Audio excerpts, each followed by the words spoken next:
વલસાડમાં કારની નીચે ઘસડાઈને મૃતદેહ આવ્યો છે। રેલવે ફાટક પાસે કાર ઊભી રહેતા લોકોનું ધ્યાન પડ્યું હતું। લોકોએ કાર નીચે મૃતદેહ જોતા પોલીસને જાણ કરી હતી। મહારાષ્ટ્રની હદમાંથી ગુજરાતમાં પ્રવેશી હતી આ કાર। પોલીસે મહારાષ્ટ્રમાં તપાસ કરતા આ ખુલાસો થયો। મહારાષ્ટ્રના તલાસરી નજીક અકસ્માતમાં એક વ્યક્તિનું મોત થયું હતું। તો સ્ટુડિયોમાં કામ કરતા કર્મચારીઓને સંજાણ મૂકવા એક કાર આવી રહી હતી। કોઈ કારણોસર મૃતદેહ કાર નીચે ફસાયો હતો। ઉમરગામ તાલુકાના સંજાણની આ ઘટના છે, જ્યાં કોઈ કારણોસર મૃતદેહ કાર નીચે ફસાયો હતો। તો સ્ટુડિયોમાં કામ કરતા કર્મચારીઓને સંજાણ મૂકવા આ કાર આવી રહી હતી। કોઈ કારણોસર મૃતદેહ કાર નીચે ફસાયો હતો। તો ઉમરગામ તાલુકાના સંજાણની આ ઘટના છે। તો પોલીસ તપાસમાં સમગ્ર મામલે ખુલાસો થયો છે। મહારાષ્ટ્રમાં અકસ્માત થયો હતો। વલસાડમાં એક કારની નીચે મૃતદેહ ઢસડાઈને આવ્યો। રેલવે ફાટક પાસે કાર ઊભી રહેતા લોકોનું ધ્યાન પડ્યું। લોકોએ કાર નીચે મૃતદેહ જોતા પોલીસને જાણ કરી હતી। તો રેલવે ફાટકે આ કાર ઊભી રહેતા લોકોનું ધ્યાન પડ્યું હતું અને પોલીસને જાણ કરી હતી।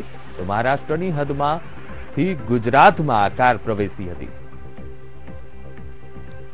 આ મુદ્દે સંવાદદાતા માનવ ઠાકોર ઓનલાઈન પર। જી માનવ, કોઈ કારણોસર વલસાડમાં આ પ્રકારની ઘટના સામે આવી છે। કાર નીચેથી એક મૃતદેહ મળી આવ્યો છે। ફાટક પાસે કાર ઊભી રહે છે, લોકોનું ધ્યાન પડે છે અને પોલીસને જાણ કરવામાં આવે છે।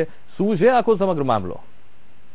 અંકુર, અતિશય વિચિત્ર મામલો કહી શકાય, કારણ કે જે રીતે જે ફાટક ઉપર લોકો, કારણ કે જે રેલવે આવવાની વાર હતી એટલે ઉભા હતા અને ત્યાં બાજુમાં જે કાર હતી એની નીચે નજર પડતા નીચેથી મૃતદેહ દેખાયો હતો અને તે મૃતદેહ આખો મૃતદેહ ન હતો, એટલે કે અડધો મૃતદેહ જોઈને લોકો ચોંકી ગયા હતા અને કેટલાક તો ગભરાઈ પણ ગયા હતા। તો પોલીસને જાણ કરવામાં આવેલી અને જે આ વાહન ચાલક છે તેને પૂછવામાં આવતા તેઓ અજાણ હતો તેવું જણાવવામાં આવ્યું હતું।